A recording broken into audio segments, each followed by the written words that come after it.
اگر آپ تونگری مالدار ہونا اختیار کر لیتے تو پھر لوگ نبی کے پاس جاتے دنیا کا مال لینے کے لیے، لالچ میں جاتے کہ ہم جائیں گے ہمیں دنیا کا مال ملے گا۔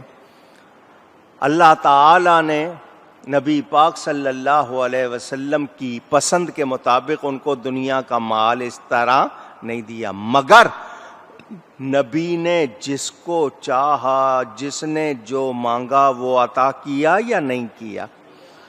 پوچھ رہا ہوں۔ جو آتا تھا مانگتا تھا حضور صلی اللہ علیہ وسلم عطا فرماتے تھے، اور آپ کے پاس آنے والے اللہ کی رضا کے لیے آتے تھے، دنیا کے مال کے لیے۔ اونچی، یہ بہت بڑا مسئلہ حل ہو گیا۔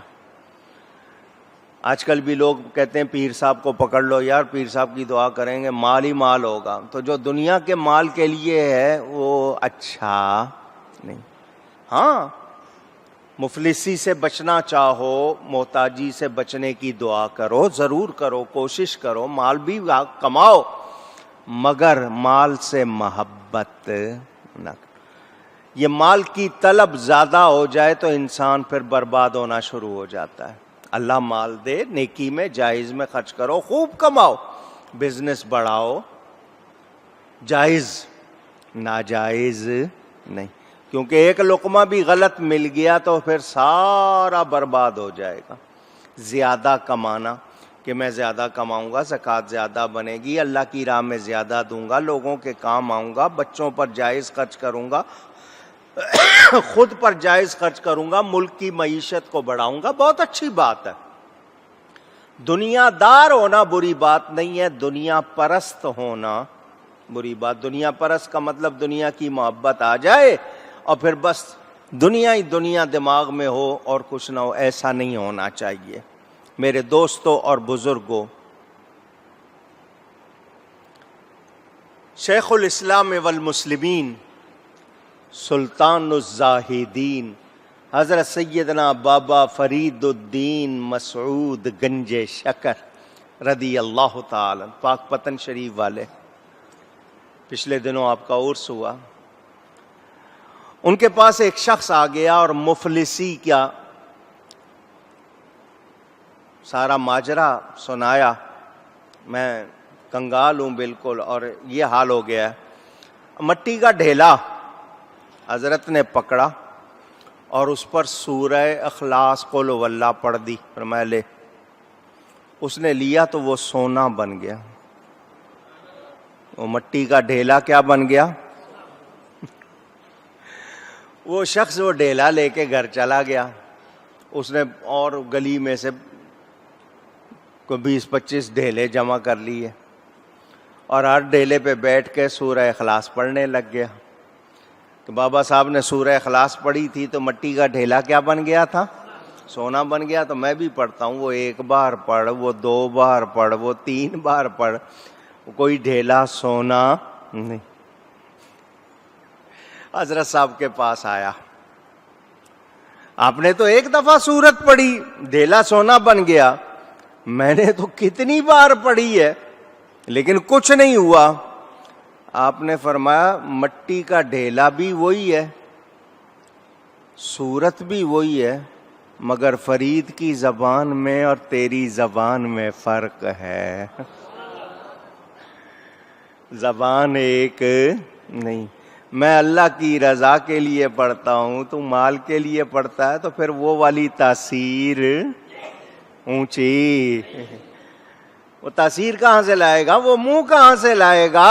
اللہ نے اس منہ میں جو برکت رکھی ہے پہلے وہ برکت تو لا، پھر تجھے فائدہ ہوگا۔ تو لوگ مال بنانا چاہتے ہیں، مال بناؤ جائز، کرپشن نہیں۔ کرپشن بگاڑ کو کہتے ہیں، خرابی سے، بگاڑ سے، بدعنوانی سے، ناجائز طریقے سے نہیں، جائز بناؤ۔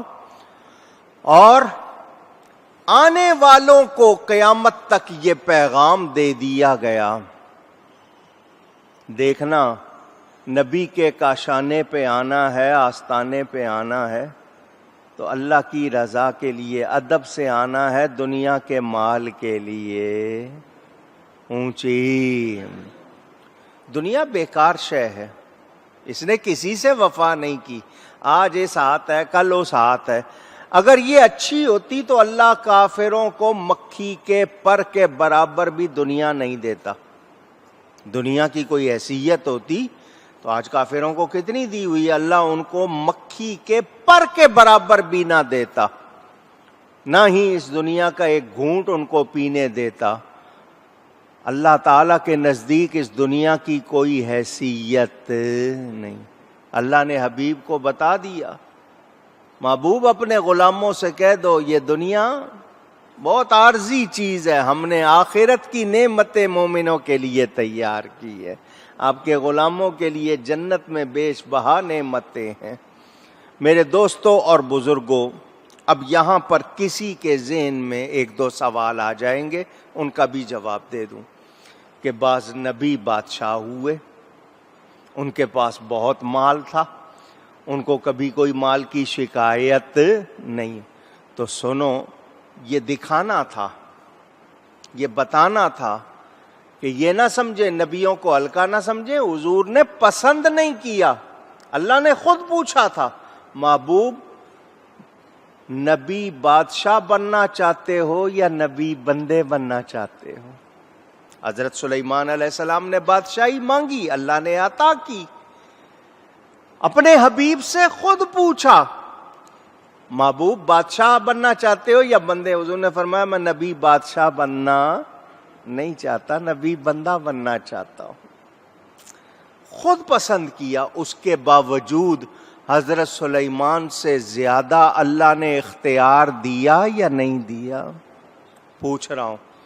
حضرت سلیمان علیہ السلام تو ہوا کو حکم دیتے تھے, وہ ہوا ان کے حکم سے چلتی تھی. یہاں میرا نبی ایک اشارہ کر رہا ہے, چاند دو ٹکڑے ہو رہا ہے, ایک اشارہ کر رہے ہیں, ڈوبا ہوا سورج واپس آ رہا ہے. تو نبی پاک صلی اللہ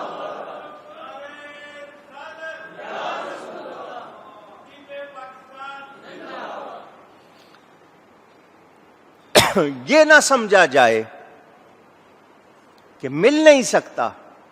خود چاہتے چابیاں لے کے آ گیا فرشتہ, حضور رکھ لیتے. اللہ نے یہ بھی فرمایا آخرت کی نعمتوں میں کوئی کمی نہیں ہوگی, یہ بھی رکھ لو. نہیں, فرمایا نہیں. تو یہ نہ سمجھا جائے کہ جنہیں ملا اور نہیں, تو حضور کو یہ نہیں کہہ سکتے کہ ملا نہیں, پسند نہیں کیا. اختیار, اور یہ میں اپنی طرف سے نہیں کہہ رہا ہوں, میں آپ کو حدیثیں سنا رہا ہوں, ارشادات سنا رہا ہوں. اب یہاں ایک کڑوی بات بھی کر دوں, سنیں گے؟ مولا کائنات سیدنا علی کرم اللہ تعالی وجہ الکریم کا ایک شعر ہے, کڑوی بات ہے مگر سنا رہا ہوں. فرما رہے ہیں ردینا قسمت الجبار فینا لنا علم وللجہال مالو. شعر سنا دیا ہے, ترجمہ بھی کروں. فرماتے ہیں ہمیں اللہ نے جو دیا, ہمارے حصے میں جو آیا ہے, اللہ نے ہر ایک کی قسمت بنائی ہے, تو ہم اللہ کی دی ہوئی عطا پر راضی ہیں. ہمارے لیے اس نے علم بنایا ہے, جاہلوں کے لیے مال بنایا. ہمیں علم کے موتی دیے ہیں, جاہلوں کو مال دیا ہے. اس سے یہ مراد نہیں کہ ہر مالدار جاہل ہوتا ہے, لیکن دنیا میں مالداروں کو دیکھو گے تو وہ مال میں ہیں. اگر وہ اپنے مال جائز مال ہے اس کو نیکی میں خرچ کرتے ہیں, دین میں لگاتے ہیں, گھر پہ لگاتے ہیں, تو وہ برا نہیں. مگر میں نے آپ کو بتایا ہر ایک کا ایک جیسا حال, اونچی اونچی. اگلی حدیث سنیں. حضرت جبرائیل امین حضور صلی اللہ علیہ وسلم کی خدمت میں آئے اور کہا اللہ تعالیٰ نے آپ کو سلام فرمایا ہے, اور فرمایا ہے میں آپ سے کہوں اگر آپ کی خواہش ہو تو آپ کے لیے پہاڑوں کو سونا کر دوں, جہاں آپ جائیں یہ آپ کے ساتھ ہوں. حضور صلی اللہ علیہ وسلم نے فرمایا جبریل دنیا اس شخص کا گھر ہے جس کا اور گھر نہیں ہے، اور اس شخص کا مال ہے جس کا اور مال نہیں ہے۔ اس کو بے وقوف آدمی اپنا ذخیرہ سمجھتا ہے۔ دنیا کو اپنا ذخیرہ کون سمجھتا ہے؟ بے وقوف، نادان، ناسمجھ۔ حضور صلی اللہ علیہ وسلم نے فرمایا میں دنیا کو پسند نہیں کرتا۔ دنیا کا مال ختم ہو جانے والا ہے، آخرت کی نعمتیں ختم ہونے والی، اونچی۔ 5 پہاڑ تھے، 5، جنہوں نے حضور صلی اللہ علیہ وسلم کی خدمت میں یہ آرزو پیش کی تھی سونا بننے کی۔ ان کے نام سن لیں: جبل ابو قبیس، جبل ہیرا، جبل سور، جبل بطحا اور جبل عرفات۔ یہ 5 مکہ میں ہیں۔ غار ہیرا والا جس کا نام جبل نور ہے، جبل ابو قبیس جس پر چاند 2 ٹکڑے ہو کے نظر آیا تھا، جبل سور جس پہ غار سور ہے، جبل بطحا اور جبل عرفات جو عرفات کے میدان میں حاجی جہاں جاتے ہیں، جس پہ وہ اب اس کا نام جبل رحمت بھی لیا جاتا ہے۔ حضور صلی اللہ علیہ وسلم نے دنیا میں راحت، عیش، آرام نہیں مانگا، نہیں چاہا، لیکن کوئی یہ کہے کہ ملتا نہیں، جس طرح کافر کہتے تھے۔ ان کو یہ نہیں پتا کہ جو آ رہا ہے اس کو کتنا نواز رہے ہیں، جو مانگ رہا ہے اس کو کتنا دے رہے ہیں۔ تو وہ ان کی نظر ایک طرف تھی، وہ حقیقت کو نہیں دیکھ رہے تھے۔ میرے دوستوں اور بزرگوں، اللہ تعالی کی مہربانی نہ ہو تو بتائیں بندہ صحیح کام کر سکتا ہے؟ پوچھ رہا ہوں، نہیں۔ ہم لوگ جس قدر دنیا میں زیادہ لگ جاتے ہیں، ہم سے برکتیں اتنی ہی دور ہو جاتی ہیں یا نہیں؟ پوچھ رہا ہوں۔ اگر آپ نمازی پرہیزگار ہیں، فرائض واجبات پورے کرتے ہیں اور کاروبار کرتے ہیں، آپ کے لیے نہیں کہہ رہا، ان کے لیے جو دنیا میں لگ جاتے ہیں، ان کو نہ فرض یاد، نہ واجب یاد، نہ نیکی یاد، تو ان سے برکتیں دور ہو جاتی ہیں یا نہیں ہوتی ہیں؟ تو اب خود بتائیں کہ کون بہتر ہے، جس کے پاس رحمتیں، برکتیں ہیں، یا جس کے پاس صرف دنیا کا مال ہے؟ خود ہمارے سامنے یہ بات آ جاتی ہے۔ یہ میں صرف آپ کو اتنا بتا رہا ہوں ان لوگوں کے جواب کے لیے جو حضور صلی اللہ علیہ وسلم کے لیے نامناسب باتیں کرتے ہیں، ان کے جواب کے لیے۔ حضور صلی اللہ علیہ وسلم آرام فرما رہے ہیں، کھجور کی چھال کا بوریا، چمڑے کا بیگ بنا ہوا ہے، اس میں کھجور کی چھال بھری ہے۔ میں نے آپ کو بتایا حضور کے جسم پر نشان بن گئے۔ حضرت عمر آئے، رونے لگ گئے کہ قیصر و کسریٰ والوں کو دیکھیں، دنیا والوں کو دیکھیں، نرم نرم غالیچے ہیں، کیا آرام ہے، اور آپ دنیا کے اور آخرت کے، کونین کے والی ہو کر اس حال میں کہ آپ کے جسم پر نشان بنے ہیں۔ تو حضور صلی اللہ علیہ وسلم نے فرمایا میں ایسا ہی چاہتا ہوں، مجھے دنیا پسند۔ یہ 4 دن کی بات ہے، وہ 4 دن کے مزے کر رہے ہیں، ہم 4 دن کی تکلیف اٹھا رہے ہیں۔ ان کے لیے آخرت میں کوئی مزہ نہیں، ہمارے لیے مزے ہی مزے ہیں۔ فرمایا میں نے اس چیز کو، دنیا کو اختیار نہیں کیا۔ جبریل امین نے کہا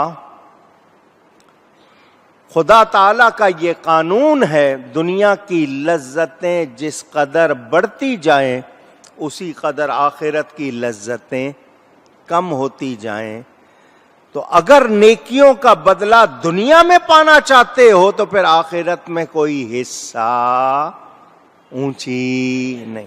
تو جو کرو رب کی رضا کے لیے کرو، اللہ راضی ہوگا تو پھر تمہیں نہ دنیا میں کمی ہوگی نہ آخرت میں کمی ہوگی۔ سیدنا غوث اعظم رضی اللہ تعالی عنہ، کبھی بہترین کھانے ہوتے تھے، کبھی کتنے کتنے فاقے ہو جاتے تھے، لیکن کبھی انہوں نے شور نہیں کیا، شکایت نہیں کی۔ آج بھی اللہ والے شکایت نہیں کرتے۔ میرے دوستوں اور بزرگوں،